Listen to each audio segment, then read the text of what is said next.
নমস্কার, সকলকে English learning চ্যানেলে স্বাগত। আজকের ভিডিওতে আমরা আলোচনা করব এবছর যারা ক্লাস 12 এর সেকেন্ড সেমিস্টার অর্থাৎ উচ্চ মাধ্যমিকের ফোর্থ সেমিস্টারে পড়ছো তাদের উইলিয়াম শেক্সপিয়ারের সনেট নাম্বার 73 এই কবিতা থেকে যে ইম্পর্টেন্ট শর্ট কোশ্চেনগুলো তোমাদেরকে ফাইনাল পরীক্ষার জন্য ভালো করে প্রস্তুত করতে হবে সেই প্রশ্ন এবং উত্তরগুলো নিয়ে। তাই তোমরা ভিডিওটা স্কিপ না করে অবশ্যই প্রথম থেকে শেষ পর্যন্ত দেখবে। আর চ্যানেলটা যারা প্রথম দেখছো অবশ্যই সাবস্ক্রাইব করে পাশে থাকা বেল বাটনটা প্রেস করবে, যাতে পরের ভিডিওটা আপলোড করার সাথে সাথে তোমাদের কাছে নোটিফিকেশনটা পৌঁছে যায়। এই প্রশ্ন উত্তরগুলো পড়ার সাথে সাথে তোমরা কিন্তু আমি অলরেডি সনেট নাম্বার 73 এর প্রতিটি লাইনের বাংলা অনুবাদ ও বিশ্লেষণ নিয়ে ভিডিও আপলোড করেছি। সেই ভিডিওটা আগে দেখে নিও, তাহলে বুঝতে সুবিধা হবে প্রশ্ন উত্তরগুলো এবং মনে থাকবে ভালো। আর এই প্রশ্ন উত্তরের পিডিএফ লিংক আমি ডেসক্রিপশন বক্সে দিয়েছি। কেউ যদি পিডিএফটা ডাউনলোড করতে চাও তোমরা ডেসক্রিপশন বক্সে গিয়ে পিডিএফ লিংকটা পেয়ে যাবে। চলো শুরু করা যাক আজকের বিষয়, সনেট নাম্বার 73 থেকে ইম্পর্টেন্ট কোশ্চেন অ্যান্সার। দেখো, প্রথমে যেটা জানবো সেটা হচ্ছে আমাদের যে শর্ট কোশ্চেনগুলো পড়বে প্রোজ পোয়েট্রি থেকে সবই কিন্তু 2 নম্বর করে, তাহলে আমাদের উত্তরগুলো যেন 2 নম্বরের উপযুক্ত হয় সেটা যেন খেয়াল থাকে। দেখো, প্রথম প্রশ্ন, what kind of poem is that time of year? কি ধরনের কবিতা হচ্ছে that time of year? What is the stanzaic division and rhyme scheme? এই কবিতার স্ট্যান্ডাগত বিভাজনটা এবং ছন্দটা কি? দেখো, that time of year is a sonnet. That time of year হচ্ছে একটা সনেট বা চতুর্দশপদী কবিতা, ব্যাকেটে শেক্সপিয়ারিয়ান সনেট। আর দ্বিতীয় পার্টটা, the poem consist of 3 quatrains followed by couplet. এই কবিতাটাতে 3টে 4 লাইনের স্ট্যান্জা আছে, তার শেষে একটা 2 লাইনের stanza. The rhyme scheme is AB AB CD CD EFEF GG. ছন্দটা হচ্ছে AB AB CD CD EFEF GG. শেক্সপিয়ারের প্রত্যেকটা সনেটের রাইম স্কিম এটা, তাই এটা তোমরা অবশ্যই ভালো করে মনে রাখবে। আর দেখো, আমি কিন্তু অলরেডি এই সনেটের সোর্স কি, সনেটটা কাকে উদ্দেশ্য করে লেখা, এইসব নিয়ে আলোচনা করেছি যখন বাংলা অনুবাদ ও বিশ্লেষণ করেছি। সেগুলোও কিন্তু শর্ট কোশ্চেনের জন্য ইম্পর্টেন্ট, ওগুলোও মনে রাখবে। মিস্টার ডব্লিউএইচ এর আসল পরিচয় কি, কাকে উদ্দেশ্য করে তিনি লিখেছিলেন সনেটটা, সেগুলোও কিন্তু তোমরা ভালো করে পড়বে বা মনে রাখবে। দ্বিতীয় প্রশ্ন দেখো, what analogy does the poet use? কি সাদৃশ্য নমুনা কবি ব্যবহার করেছেন ইন দ্য ফার্স্ট কোয়ার্টেন, প্রথম 4 লাইনে of the sonnet are to describe his state, তার অবস্থাটা বর্ণনার জন্য। অথবা একই উত্তর হবে, that time of year thou mayst in me behold, hyphen দিয়ে what time of the year does the poet refer to, কবি এখানে কোন সময়ের কথা বছরের বোঝাতে চেয়েছেন। Why does the poet use the analogy, কেন কবি এই সাদৃশ্য নমুনাটা ব্যবহার করেছেন। উত্তর দেখো, the poet William Shakespeare here refers to late autumn or early winter. কবি উইলিয়াম শেক্সপিয়ার এখানেতে লেট অটমকে বা আর্লি উইন্টারকে বোঝাতে চেয়েছেন। এবারে দ্বিতীয় পার্টটা, কেন তিনি এই সাদৃশ্য নমুনাটা বা অ্যানালজিটা ব্যবহার করেছেন। দেখো, late autumn or early winter, late autumn মানে শরতের শেষ বা হেমন্ত যেটাকে বলা হয়, অথবা শীতের শুরু। The time of decay and desolation, অবক্ষয় এবং নির্জনতার প্রতীক। Marks the end of the year, যেটা বছরের শেষের দিকে নির্দেশ করে, যে বছর শেষ হয়ে আসছে। বাই দিস অ্যানালজি, এই সাদৃশ্য নমুনার মধ্য দিয়ে দ্য পোয়েট সাজেস্ট দ্যাট, কবি বোঝাতে চেয়েছেন যে he is in a stage of decay, তিনিও অবক্ষয়ের পর্যায়ে রয়েছেন, অ্যান্ড ইজ নিয়ারিং ডেথ, এবং মৃত্যুর খুব কাছাকাছি বা মৃত্যুর দিকে তিনি এগিয়ে চলেছেন। পরের প্রশ্ন দেখো, what picture of autumnal decay does the poet depict? শরতের কোন অবক্ষয়ের ছবি কবি তুলে ধরেছেন in the first quatrain of the sonnet, সনেটের প্রথম 4 লাইনে। অতি, why is autumn a suitable metaphor for old age, কেন অটমটাকেই, শরৎকালটাকেই উপযুক্ত একটা উপমা হিসাবে ব্যবহার করেছে বার্ধক্যের। উত্তরটা দেখো, in the first quatrain the poet depicts the picture of late autumn, প্রথম 4 লাইনেতে কবি চিত্রিত করেছেন হেমন্তের ছবি। When most of leaves wither away, যখন বেশিরভাগ পাতায় ঝরে যায়। Leaving the tree almost naked, গাছকে প্রায় উলঙ্গ বা পত্রহীন, পাতাহীন করে দেয়। The branches which use to echo with the chirping of the birds, গাছের ডালপালাগুলো যেখানে প্রতিধ্বনিত হতো পাখিদের আওয়াজ। আর নাও ডেসোলেট, সেগুলো এখন শব্দহীন, সেগুলো এখন নিঃসঙ্গ। দ্বিতীয় পার্টটা দেখো, autumn is suitable because, autumn উপযুক্ত কারণ। It symbolises the last stage of life, এটা প্রতীক কিসের? জীবনের শেষ ধাপটার। Just as autumn comes before winter, ঠিক যেমন শরৎ আসে শীতের আগে।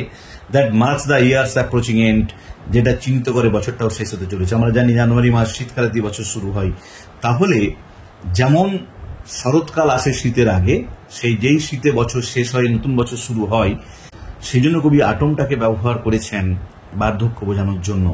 পরের প্রশ্ন দেখো, হোয়াট ডু বেয়ারউইন কোয়ার সাজেস্ট ইন দ্য পোয়েম? এই কবিতায় বেয়ারউইন কোয়ার বলতে কবি কি বোঝাতে চেয়েছেন? অথবা explain the imagery of bare ruined choirs, অথবা বেয়ারউইন কোয়ার্স এর যে চিত্রকল্প কবি ব্যবহার করেছেন সেটা ব্যাখ্যা করো। দেখো, churches that use to be resounded with the song of the choir, গির্জাগুলো যেগুলো এক সময় গায়কদের সুরে মুখরিত ছিল, আর নাও এমটি, সেগুলো এখন ফাঁকা, অ্যান্ড ডেজার্টেড এবং পরিত্যক্ত। আফটার দ্য রুইন, ধ্বংসের পর, যে চার্চগুলো ধ্বংস হয়ে যাবার পর, গির্জা ধ্বংসের পর, সেগুলো এখন নির্জন, পরিত্যক্ত, খালি। দ্য ইমেজারি মেটাফরিক্যালি সাজেস্ট, এই চিত্রকল্পটা রূপকার্থে বোঝাচ্ছে দ্য এমটি ব্রাঞ্চেস, খালি ডালপালাগুলোকে, bereft of singing birds in the late autumn or early winter, যেগুলো বঞ্চিত আছে পাখিদের গান থেকে, শরৎ বা হেমন্ত বা শীতের শুরুতে ওই পাখিদের গান থেকে বঞ্চিত। Symbolising the poet's loss of vivacity of youth, যেটা প্রতীক কবির তারুণ্যের জীবন শক্তি হারানোর। পরের প্রশ্ন দেখো, what are compare to bare ruined choirs? Bare ruined choirs এর সঙ্গে কিসের তুলনা করা হয়েছে, and what is the point of comparison, আর তুলনার মূল বিষয়টা কি? দেখো, the bare branches of late autumn or early winter, খালি ডালপালাগুলো হেমন্তের অথবা শীতের শুরুর দিকের, are compare to the bare ruined choir, সেগুলোকে বেয়ারউইন কোয়ার্স এর সঙ্গে তুলনা করা হয়েছে। দ্বিতীয় পার্টটা, choir is that part of church, choir হচ্ছে গির্জার সেই অংশ, where a group of singer sing devotional song, যেখানে একদল গায়ক ভক্তিমূলক গান করত। The choirs are left deserted, গির্জার সেই গান গাওয়া অংশগুলো এখন খালি। When the churches are in ruin, চার্চগুলো ধ্বংস হয়ে যাওয়ার পর গির্জার সেই গান গাওয়া অংশগুলো এখন ফাঁকা, খালি অবস্থায় পড়ে আছে। The branches are likewise left by birds, গাছের ডালগুলোও ছেড়ে চলে গেছে পাখিরা, in the autumn or early winter, শরৎকাল বা শীতের শুরুতে। যেমন করে চার্চগুলো ধ্বংস হয়ে যাওয়ার পর কোয়ার্সগুলো ফাঁকা অবস্থায় পড়ে রয়েছে, একইভাবে গাছের ডালগুলো এখন ফাঁকা, কারণ পাখিরা গাছের ডালেতে আর নেই, তারা আশ্রয় নিয়েছে শীতের হাত থেকে রক্ষা পাওয়ার জন্য। পরের প্রশ্ন দেখো, what analogy does the poet use in the second stand of the poem? কবি কি সাদৃশ্য নমুনা ব্যবহার করেছেন কবিতার দ্বিতীয় স্ট্যান্ডায়? টু ডেসক্রাইব হিজ স্টেট, তার অবস্থা বর্ণনা করার জন্য। দেখো, টু ডেসক্রাইব হিজ স্টেট, তার অবস্থা বর্ণনা করার জন্য, ইন দ্য সেকেন্ড স্ট্যান্ডা, দ্বিতীয় স্ট্যান্ডাতে অফ দ্য সনেট, এই সনেটের, the poet uses the analogy, কবি ব্যবহার করেছেন সাদৃশ্য নমুনা, অফ টুইলাইট, গোধূলির, দ্যাট গ্র্যাজুয়ালি ফেডস, যেটা ধীরে ধীরে বিলীন হয়ে যায়, and is finally swallowed by dark night, আর ধীরে ধীরে অন্ধকার রাত্রি সেটাকে গ্রাস করে। পরের প্রশ্ন দেখো, how does the imagery of twilight symbolise the speaker's life? গোধূলি চিত্রকল্পটা কিভাবে বক্তার জীবনের প্রতীক হিসাবে কাজ করে? অতি আর একটা part, why does the poet use the imagery of twilight? কেন কবি গোধূলির চিত্রকল্পটাই ব্যবহার করেছেন?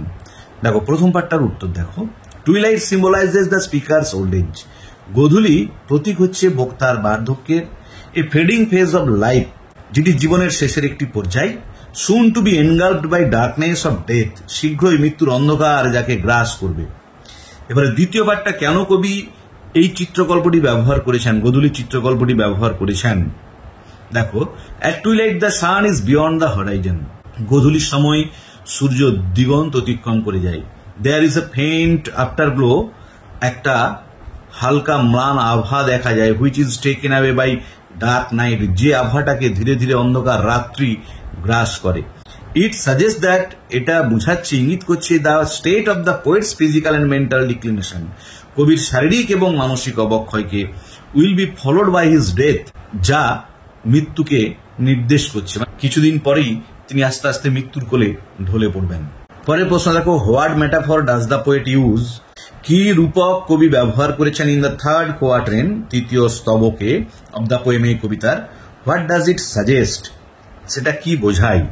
দেখো, ইন দ্য থার্ড কোয়াট্রেন, তৃতীয় স্তবকে, the poet uses the metaphor of dying fire, কবি ব্যবহার করেছেন নিভে যাওয়া আগুনের একটা রূপক, with glowing embers that lie on the ashes of youth, যেখানে দীপ্তিমান অঙ্গারগুলি যৌবনের ছায়ের উপর পড়ে রয়েছে, শুয়ে রয়েছে।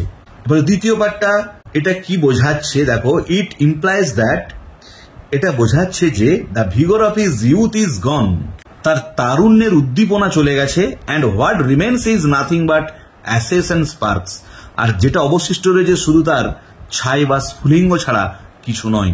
তারপরের প্রশ্ন দেখো, at the death bed where it must expires, এই লাইনটা দিয়ে বলা থাকবে, what is referred to as it, এখানে ইট বলতে কোনটাকে বোঝানো হয়েছে। What is called the death bed of the fire, কোনটাকে ফায়ারের আগুনের মৃত্যুসজ্জা বলা হয়েছে। দেখো it refers to the dying fire of the heart, এটা বোঝাচ্ছে নিভে আসা আগুনটাকে একটা অগ্নিকুণ্ডের। It suggest the decaying state of the poet, এটি কবির ক্ষয়প্রাপ্ত অবস্থাকে বোঝাচ্ছে। দ্বিতীয় পাঠে দেখো the ashes on the unextinguished heart are called the death bed of the fire, অগ্নিকুণ্ডের উপর জমে থাকা ছাইকে আগুনের মৃত্যুসজ্জা বলা হয়েছে এখানে। পরের প্রশ্ন দেখো consumed with that which it was nourished by, এই লাইনটা দিয়ে প্রশ্ন থাকবে what does the line signify, এই লাইনটা কি তাৎপর্য বা এই লাইনটার তাৎপর্যটা কি। উত্তর দেখো the fire of the heart is extinguished by the accumulated ashes of the fuel that formerly gave it nourishment, অগ্নিকুণ্ডের আগুন সেই জ্বালানির জমা ছাই দ্বারা নিভে যায় যা এক সময় তাকে পরিপুষ্ট করেছিল, যে জ্বালানিগুলো তাকে ভালো করে জ্বলতে সাহায্য করেছিল সেই জ্বালানির ছাইভস্য এখন তাকে নিভতে সাহায্য করছে। লাইকওয়াইজ একইভাবে the poet's life is consumed, কবির জীবনও আস্তে আস্তে ক্ষয়প্রাপ্ত হচ্ছে বাই দ্য টাইম, সময়ের দ্বারা, as the old age overpowers him, যেহেতু বার্ধক্য তাকে আস্তে আস্তে গ্রাস করছে। যেমন সময় তাকে পরিপূর্ণতা এনে দিয়েছিল, সময় তাকে খ্যাতি এনে দিয়েছিল, সেই সময় তাকে আবার আস্তে আস্তে গ্রাস করছে, কারণ তিনি এখন বার্ধক্যে পৌঁছে গেছেন। পরের প্রশ্ন দেখো what does the concluding couplet express, শেষের দুটি লাইনে কি প্রকাশ হচ্ছে বা কি প্রকাশ করছে শেষের দুটি লাইন। দেখো the concluding couplet expresses that, উপসংহারমূলক যে দুটি লাইন আছে তাতে বোঝানো হচ্ছে যে the poet's friend will perceive the state of poet's physical decay, কবির বন্ধু উপলব্ধি করতে পারবেন অবস্থাটা কিসের, কবির শারীরিক অবক্ষয়ের, অ্যান্ড রিয়েলাইজ দ্যাট, উপলব্ধি করতে পারবেন he is nearing his death, তিনি মৃত্যুর কাছাকাছি বা মৃত্যুর দিকে এগিয়ে চলেছেন। Then it will certainly intensify his love for the poet, তাহলে এটা নিশ্চিতভাবে কবির বন্ধুর তার প্রতি ভালোবাসাটাকে আরো গভীর করে তুলবে। যেহেতু তিনি উপলব্ধি করবেন, কবির বন্ধু যেহেতু উপলব্ধি করতে পারবেন তার বন্ধু আমাদের কবি তিনি মৃত্যুর দিকে এগিয়ে চলেছেন, তাই তাদের ভালোবাসাটা আরো সুগভীর হবে বলে কবি আশা করেন। পরে প্রশ্ন দেখো discuss the theme of sonnet number 73, sonnet number 73 কবিতার বিষয়বস্তু কি। In sonnet number 73 William Shakespeare reflects an aging and the approach of death, sonnet number 73 এই কবিতায় কবি উইলিয়াম শেক্সপিয়ার বার্ধক্য এবং মৃত্যুর আগমন নিয়ে ভাবনা প্রকাশ করেছেন। He compares his life to autumn, তিনি তুলনা করেছেন তার জীবনকে শরতের সাথে, টুইলাইট গধূলির সাথে, অ্যান্ড ডাইং ফায়ার এবং নিভে আসা আগুনের সাথে, expressing how this realisation depends the love between him and his beloved friend, এটা প্রকাশ করছে যে এই উপলব্ধিটা কিভাবে তার এবং তার বন্ধুর ভালোবাসাকে আরো গভীর করেছে। লাস্ট যে প্রশ্নটা তোমাদেরকে করতে হবে সেটা দেখো what does the speaker compare himself to in the sonnet, কবি নিজেকে কিসের সাথে তুলনা করেছেন এই কবিতায়।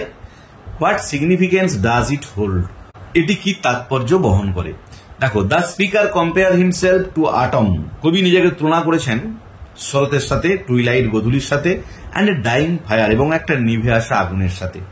দিজ ইমেজেস শো, এই চিত্রকল্পগুলি দেখাচ্ছে দ্য ডিক্লাইন অব লাইফ, জীবনের অবক্ষয়, and the approach of death, মৃত্যুর আগমন, যে জীবনের অবক্ষয় এবং মৃত্যুর আগমনের ইঙ্গিত দিচ্ছে এগুলি। দ্বিতীয় পার্টটা what significance does it hold, এটা কি তাৎপর্য বহন করে। দেখো these comparison signify the speakers awareness, এই তুলনাগুলো ইঙ্গিত করছে, বুঝিয়ে দিচ্ছে বক্তার অ্যাওয়ারনেস, সচেতনতা অফ এজিং, বার্ধক্য নিয়ে, অ্যান্ড মোর্টালিটি, মরণশীলতা নিয়ে, যে আমাদের কবি বা এই কবিতার যিনি বক্তা তিনি বার্ধক্য এবং মৃত্যু সম্পর্কে যথেষ্ট সচেতন। Making his beloved friend's love stronger, আর যেটা তার প্রিয়জনের ভালোবাসাকে আরো শক্তিশালী করে তোলে। As they must soon be parted by death, কারণ শীঘ্রই তারা মৃত্যুর দ্বারা বিচ্ছিন্ন হবে। তাহলে আজকের ভিডিওতে আমরা ক্লাস 12 সেকেন্ড সেমিস্টার অর্থাৎ উচ্চ মাধ্যমিকের 4th সেমিস্টারে উইলিয়াম শেক্সপিয়ারের লেখা সনেট নাম্বার 73 এই কবিতা থেকে যে ইম্পর্টেন্ট শর্ট কোশ্চেনগুলো তোমাদেরকে ফাইনাল পরীক্ষার জন্য প্রস্তুত করতে হবে তা নিয়ে ডিটেলস আলোচনা করলাম। ভিডিওটা ভালো লাগলে লাইক করবে, বন্ধুদের মধ্যে শেয়ার করবে এবং কমেন্ট করে জানাবে। আর এই ভিডিওটার যে পিডিএফ লিঙ্ক আমি ডেসক্রিপশন বক্সে দিয়েছি তার পাসওয়ার্ড হচ্ছে 1234। যদি কেউ পিডিএফ লিঙ্কটা ডাউনলোড করতে চাও তাকে 1234 এই পাসওয়ার্ডটা ইউজ করতে হবে। আর যারা কবিতার প্রতি লাইনের বাংলা অনুবাদ ও বিশ্লেষণের ভিডিওটা দেখোনি তাদের জন্য আমি ডেসক্রিপশন বক্সে সেই ভিডিওটারও লিঙ্ক দিয়েছি। একই সাথে তোমাদের ক্লাস 12 এর সেকেন্ড সেমিস্টারের বা উচ্চ মাধ্যমিকের ফোর্থ সেমিস্টারের প্রত্যেকটা পৃষ্ঠের প্রতি লাইনের বাংলা অনুবাদ ও বিশ্লেষণ করে ভিডিও আপলোড করেছি। তার লিঙ্কও ডেসক্রিপশন বক্সে দেওয়া আছে, তোমরা অবশ্যই সময় মতো দেখে নিও। ভালো থেকো সবাই, ধন্যবাদ।